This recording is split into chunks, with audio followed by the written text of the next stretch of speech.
Un ami de Vincent m'a apporté cette console de mixage audio malade. On regarde ce qui ne va pas?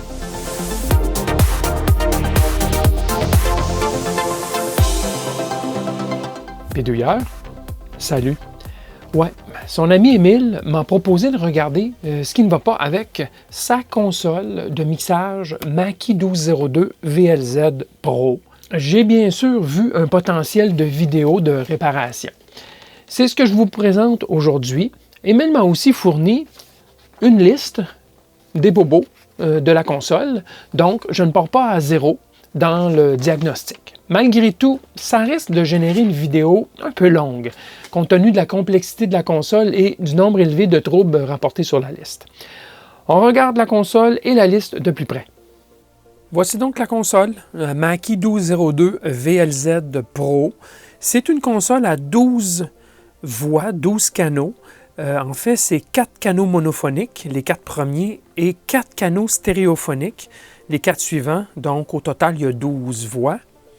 Évidemment, les 4 premiers étant monophoniques, on a des entrées microphones de type XLR, donc entrée à prise balancée. On a aussi des entrées non balancées, si on veut aussi, pour des signaux de niveau ligne. Alors, du côté là, des entrées stéréo, on a les entrées sorties ici sur le dessus, gauche-droite, gauche-droite, gauche-droite, gauche-droite. Et bien sûr, ces 12 voix sont mixées ensemble pour sortir sur la piste principale, ce qu'on appelle le main mix, donc la sortie principale, juste ici.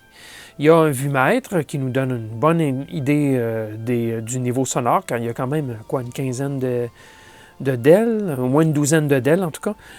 Alors, cette console a toutes sortes de petites caractéristiques qui peuvent rendre les choses un peu compliquées à expliquer. Entre autres, il y a moyen d'extraire le son venant de chacune de ces voix et de l'envoyer vers un équipement d'effet extérieur, que ce soit un écho, une réverbération, un compresseur, peu importe. Et une fois que le signal a été modifié, il peut être réinjecté dans la console pour venir à la sortie créer, si vous voulez, comme une forme de 2 voix additionnelles, puisqu'il y a 2 positions pour des effets extérieurs. Et donc, on peut venir réinjecter les sorties des effets dans la console pour faire partie du mix final. Alors ça, c'est la partie extraction du son, les boutons noirs, et réinjection par la suite dans la console. On a des égalisateurs, ce qu'on appelle EQ, Equalizer, les boutons bleus, aigu, moyenne et grave. Et on a un pan, c'est-à-dire une balance gauche-droite, où est-ce qu'on veut envoyer le signal finalement. Même ici, sur les signaux monophoniques, il y a un pan gauche-droite. Puisque la sortie est stéréo, on peut décider d'envoyer un peu plus à gauche, à droite, chacune de ces 8 entrées. Même du côté stéréo, il y a un pan gauche-droite. Il y a aussi possibilité de couper le son et en même temps, si on veut, là, si on mute, donc on coupe, on peut l'envoyer dans une sortie alternative ici. Par exemple, si on veut pré-écouter un signal avant de le mélanger, avant de le mettre en sortie, on pourrait facilement le faire en appuyant sur Mute et en monitorant avec un amplificateur la sortie 3-4 qui est séparée de la sortie principale. Alors, c'est tout ce genre de fonctionnalité qui fait que c'est une console excellente pour faire de la production en spectacle pour un petit groupe ou faire du mixage dans un studio. Ça peut se faire très bien aussi, mais ce n'est pas une console faite pour un DJ, par exemple, qui voudrait mélanger de la musique pour faire danser le monde. Maintenant, Émile, l'ami de Vincent, a fourni une liste des différents problèmes qu'il y a sur la console. Alors, la liste, là, je peux vous la montrer rapidement, puisque je l'ai numérisée. Si vous voulez vraiment de l'analyser, vous pourrez faire une pause dans la vidéo. Mais il y a le même problème qui se répète dans beaucoup des voix. Donc ça, déjà en partant, ça va aider à régler des problèmes. D'abord, problème unique, le bouton ici, pour couper les graves, low cut, il est inséré, il reste inséré. Il n'est pas ressorti ici, il fonctionne pour les autres, mais celui-ci est complètement enfoncé. Alors, c'est probablement juste coincé mécanique. Possiblement qu'on va être capable de le ressortir. Sinon, il y a vraiment un dommage au bouton poussoir. Est-ce qu'on va être capable de réparer ça? Je ne sais trop.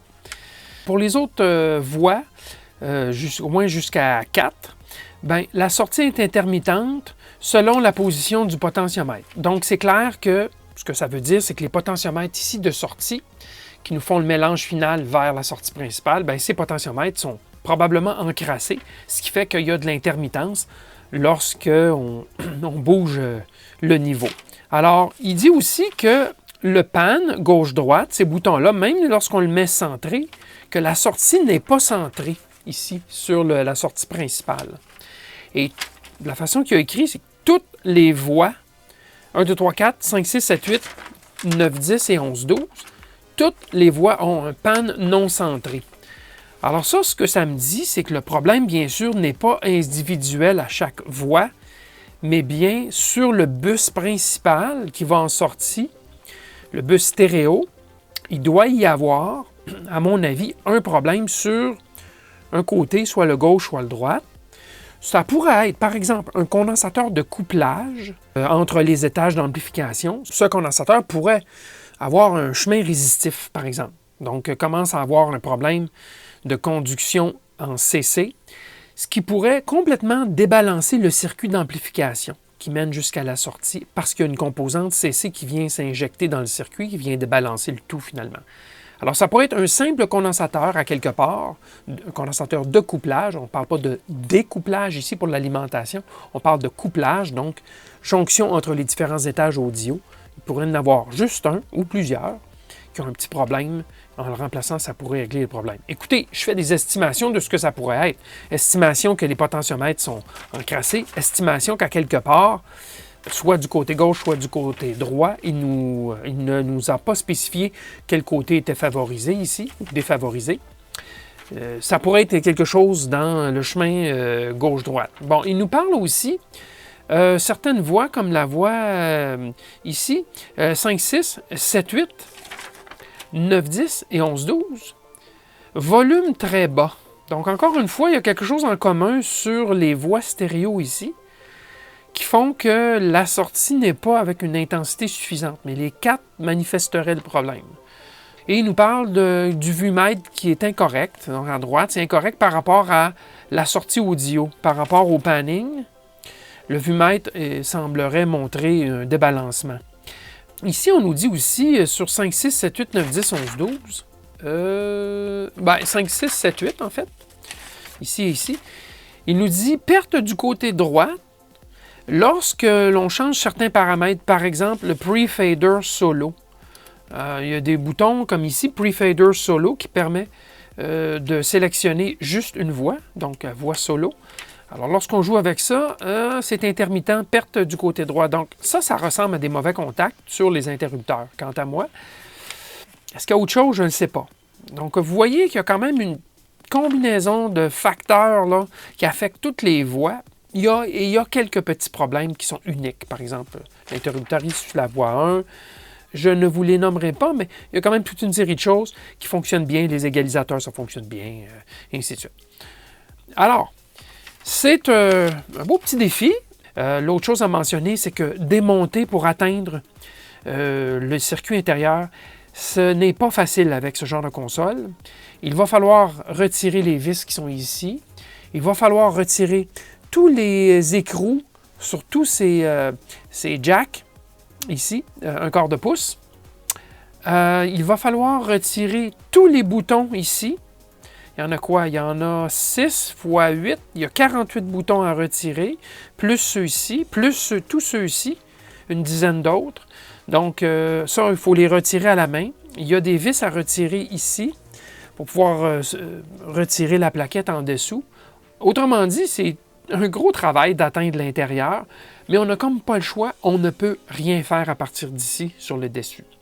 L'autre chose qui me fait craindre un peu, c'est que ce sont des potentiomètres qui sont scellés et qu'il n'est pas possible d'injecter du nettoyant dedans. C'est toujours possible que ça soit comme cela. Alors ça va être vraiment à découvrir au fur et à mesure qu'on va démonter l'appareil. Petite vérification rapide des symptômes déclarés. Alors on a sur la voie 1 ici, j'injecte un signal, c'est 400 Hz, là, et je le retire sur la sortie principale main gauche et droite. Alors, on peut regarder à l'oscilloscope le résultat au moins de l'amplitude et du balancement gauche-droite, l'équilibre entre les deux voies. Alors, si on regarde, on a présentement quoi?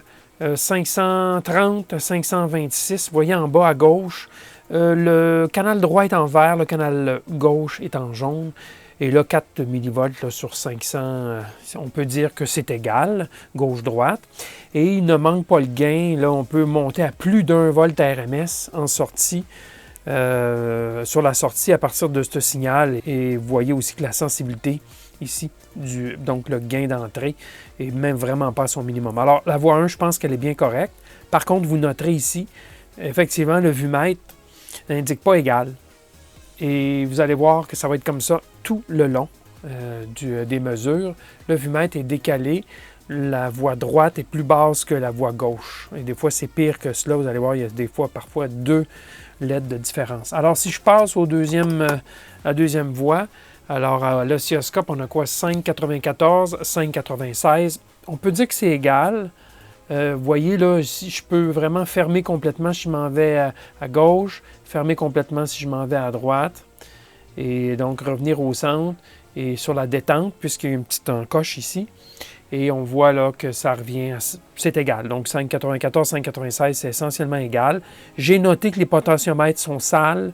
Alors, voie suivante, il y a un léger décalage, je suis bien sur la détente ici, 5,59, 5,50, 10 millivolts sur 500, c'est pas beaucoup, c'est 2 %.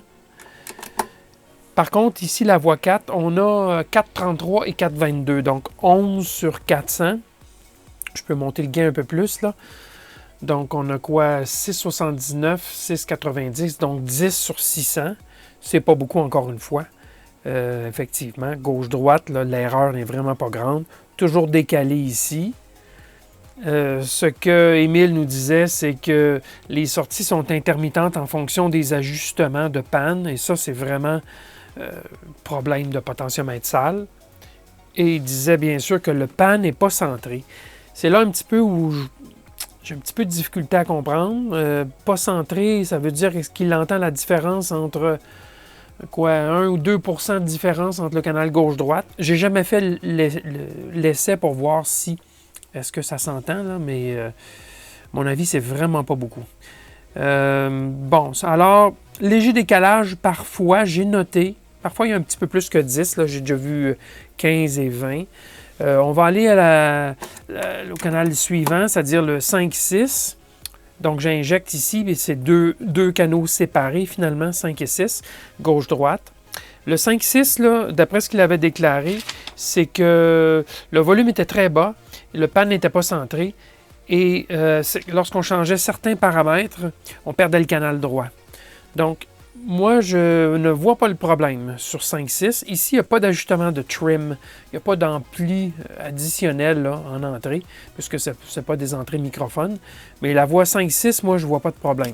J'en vois sur les autres, par contre. Regardez la voie 7-8. Il y a définitivement un décalage sévère, 343, 752. C'est presque du 2 pour 1 ici, et je suis bien centré sur la détente. Donc ici, sur le numéro 7-8, il y a définitivement un débalancement gauche-droite. Et si je viens ici, 9-10, il y a aussi, vous le voyez, je suis sur la détente, manque de gain définitivement, 4,56 et 3,43. Il y a donc un décalage gauche-droite et je suis à côté au bout. Et je ne suis pas capable d'aller chercher plus que 300-400 millivolts. Le 5-6, c'était le meilleur. Lui, il ne manquait pas de gain. C'est vrai que le 7-8, il manque un peu de gain quand même. Oui, on est à côté au bout, là, puis c'est 800 millivolts, donc il manque de gain. Les 4 voies sont identiques au niveau de la performance. On devrait s'attendre à la même chose. Le 11-12, définitivement, la voie droite est morte, telle qu'il l'avait déclaré. Sur sa feuille, c'est mort. Donc, et il manque de gain. Définitivement, je suis à côté au bout.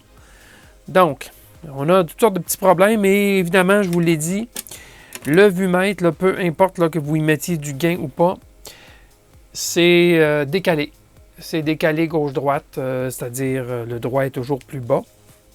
Alors, il y a toute une série de petites choses. Ça, j'ai mesuré la sortie principale. Donc, il y a des troubles sur les canaux individuellement, et il y a des troubles qui semblent communs, c'est-à-dire, entre autres, ici, la sortie du vumètre. Et donc, moi, j'ai l'impression, bien honnêtement avec vous, là, qu'il y a toute une série de condensateurs qui sont en train de faire pout-pout. Et c'est ça qui cause toutes sortes de débalancements gauche à droite sur les niveaux, les gains. C'est mon petit doigt qui me dit cela. Ceci dit, j'ai trouvé le schéma, donc on va pouvoir vraiment regarder, essayer de comprendre où ça ne va pas.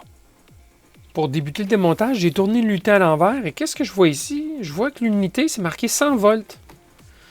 Et quand on regarde ici aussi, c'est bien écrit 100 volts, 50 à 50 à 60 Hz. Alors, 100 volts, ici on est entre 115 et 125 en Amérique du Nord. Alors 100 volts, c'est ailleurs. Je crois qu'au Japon, ils utilisent 100 volts. Alors, est-ce que cette unité aurait été importée en Amérique du Nord? Est-ce que c'est trop demandé, 120 volts dans une unité qui est ajustée pour 100 volts? Est-ce qu'il y aurait surchauffe avec le temps? Ben, je ne sais pas, mais en tout cas, on va le voir à l'intérieur. Un peu de narration superposée puisque j'ai oublié d'allumer mon micro. Alors, vous voyez toutes les pièces que j'ai dû défaire pour le démontage. Oh, ça m'aura pris au moins 15 minutes pour démonter le tout, malgré l'utilisation d'outils électriques. Donc, beaucoup de boutons, beaucoup d'écrous, beaucoup de vis. Alors, la construction est faite en 3 PCB. On en voit 2 ici, un inférieur et un juste au-dessus. Le troisième, vous allez le voir tantôt. Il y a beaucoup de composants, évidemment. Tout est multiplié par le nombre de canaux, donc ça en fait beaucoup. Les potentiomètres semblent scellés. Alors, ça va être difficile de les nettoyer. Parfois, on peut, en mettant du liquide sur le dessus, espérer que le liquide va rentrer à l'intérieur, mais ce ne sont pas des potentiomètres avec des trous. Justement, le but, c'est de garder la poussière à l'extérieur. Alors, nettoyage, là.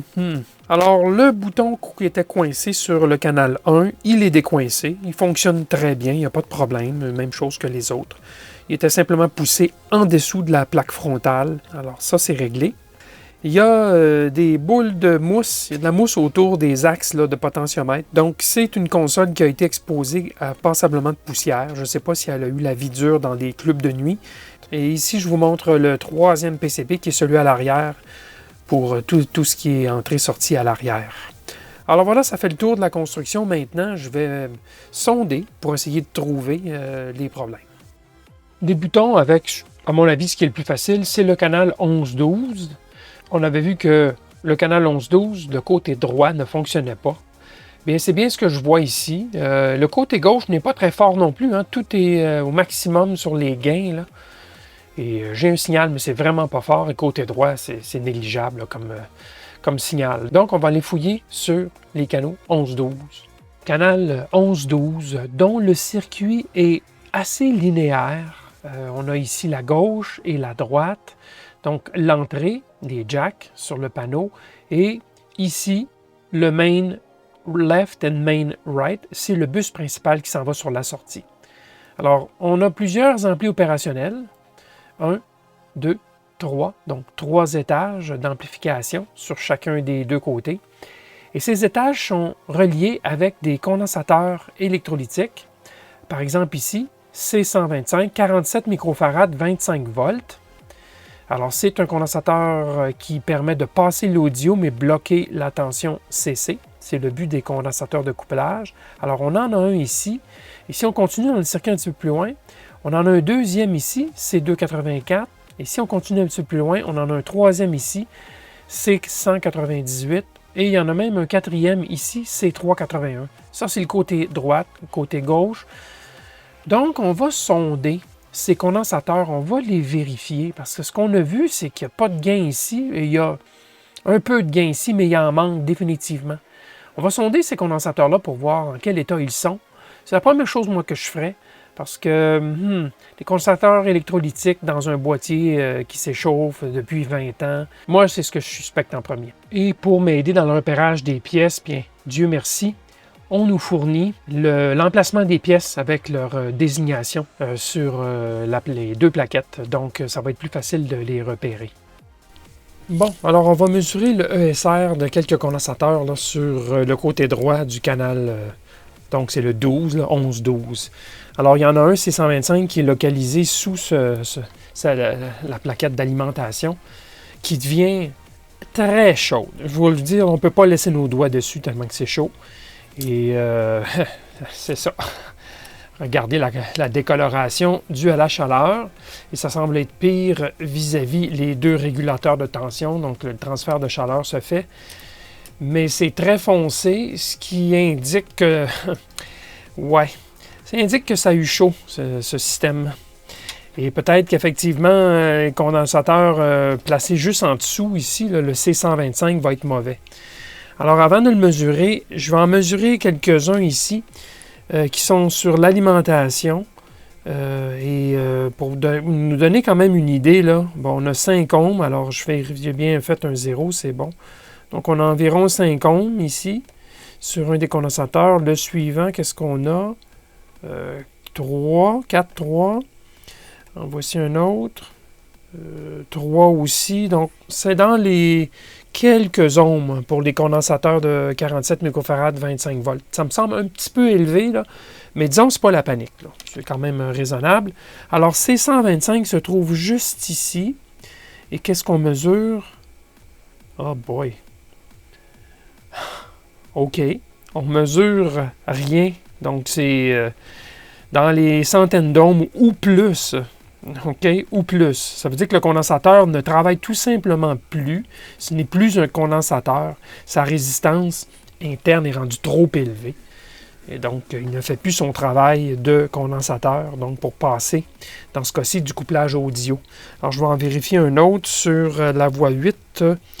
Le C180, qu'est-ce que c'était? C284, ici. Ben lui, c'est juste pour dire, je ne sais pas si vous voyez, là, c'est juste pour dire si l'aiguille lève un petit peu. Pas fort non plus, ça ne va pas bien. Ensuite, C198, je crois que c'était ici. 15 ohms. Ça, c'est pas bon, 15 ohms. C'est beaucoup trop élevé. Écoutez, je ne perdrai pas trop mon temps. Visiblement, les condensateurs 47 microfarad, 25 volts, sont en défaillance dans cet appareil. Est-ce que je me mets à remplacer les condensateurs sur le 11 et 12 pour ramener le canal en bonne forme? Écoutez, je vais regarder comme il faut le schéma pour estimer combien il y en a des condensateurs de ce genre, parce qu'on a vu qu'il y avait toutes sortes de petits problèmes distribués à gauche et à droite sur les différentes voies.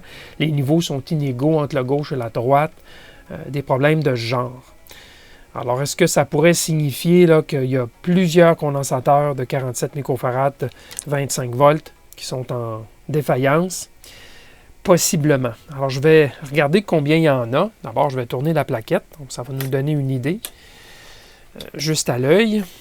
Je n'ai pas vraiment estimé combien il y en avait. Regardons cela. Oh! OK. Il y en a, pour vous, c'est peut-être pas très clair, là. Il y en a des dizaines. Juste ici, il y en a 16 dans le bas. 4. Il y en a des dizaines. Oh boy, il y en a encore plus ici. Oh là là là là là là. Je vais aller estimer combien il y en a, puis je vous reviens. OK. Alors, j'ai regardé dans le schéma, là, puis tenez-vous bien, il y en a plus de 150 des condensateurs 47 microfarad 25 volts. S'il y en a plusieurs qui ont flanché sur le 11-12, ça veut dire qu'il y en a plusieurs qui ont flanché ailleurs. Ce ne sont pas tous des condensateurs de couplage. Il y en a que c'est des condensateurs de découplage pour filtrer le bruit. Mais vous comprendrez que si ces condensateurs de découplage flanchent, on va avoir de plus en plus de bruit, de hum, de bzzz dans l'audio.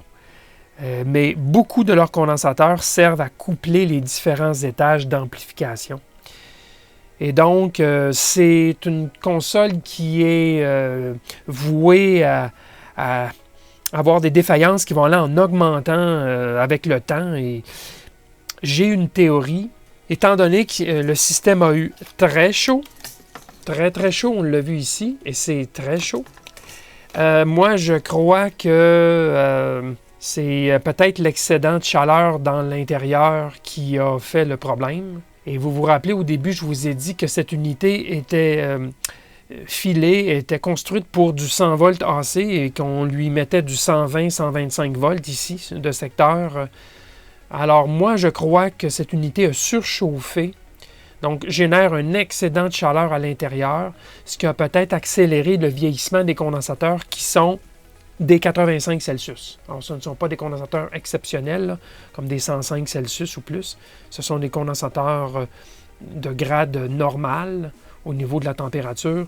Et donc, il est très probable que la chaleur excessive due au fait qu'on le roule à 125 plutôt qu'à 100, bien, la différence de chaleur, elle doit aller dans les régulateurs de tension. La différence de chaleur, elle doit aller sur le transformateur aussi, qui a été filé pour du 100 et non pas du 125. Donc, surchauffe excessive parce que les courants sont plus grands dans le transformateur. Bien, toute cette chaleur additionnelle doit se dissiper à l'intérieur et c'est pour ça que les plaques sont excessivement chaudes sur le bloc d'alimentation, brûlantes même. Et donc, c'est probablement ce qui a accéléré le vieillissement. Alors, j'ai avisé Émile que je ne ferais pas le travail de réparation. Et il a évidemment compris pourquoi. Voici un sommaire des raisons. D'abord, le remplacement des 150 et plus condensateurs de 47 microfarad est rendu là. Les autres condensateurs électrolytiques aussi, dans l'appareil, ça nécessiterait beaucoup de temps et de travail et une dépense en bons condensateurs d'au moins 75 $. Il y a aussi le nettoyage des 65 potentiomètres et 25 boutons poussoirs, et oui, et ce n'est pas garanti d'être un succès lorsqu'on nettoie avec du liquide, compte tenu que les potards n'ont pas de trou de nettoyage. Et qu'un nettoyage de potentiomètre, ça ne dure pas éternellement non plus. Et ça nécessiterait l'équivalent d'une bonbonne de nettoyant, un gros 10 à 15 $ additionnels. Il n'est pas garanti que toutes ces manipulations ne vont pas causer de bris additionnel. J'ai d'ailleurs cassé 2 fils de liaison entre les 2 PCB, juste dans les manipulations pour faire les mesures. Alors, au total, j'estime qu'il y aurait entre 15 et 20 heures de travail à mettre sur la console pour la ramener à une performance acceptable. Quand on fait la somme de tout cela, temps et matériel, ça n'en vaut pas la peine, tout simplement. Peut-être que certains le feraient, ce travail, car ils adorent leur console. Mais moi, ce n'est pas le cas. Donc, j'ai réassemblé le tout et ça m'aura pris quand même presque 45 minutes, entre autres parce qu'il faut tout aligner les axes de potentiomètre, et les jacks audio et les LED dans leurs trous respectifs de la plaque frontale pour que les PCB tombent en place. Ça a dû coûter cher en temps d'assemblage sur la ligne de production, qui était d'ailleurs située aux États-Unis. Et oui, c'était fait aux USA, en 2000. Bien voilà, parfois une réparation n'en est pas une au final, mais je vous montre quand même le processus, car c'est ça la vraie vie. Vous avez apprécié? Bien, merci de cliquer sur le pouce vers le haut. On se revoit bientôt. À la prochaine!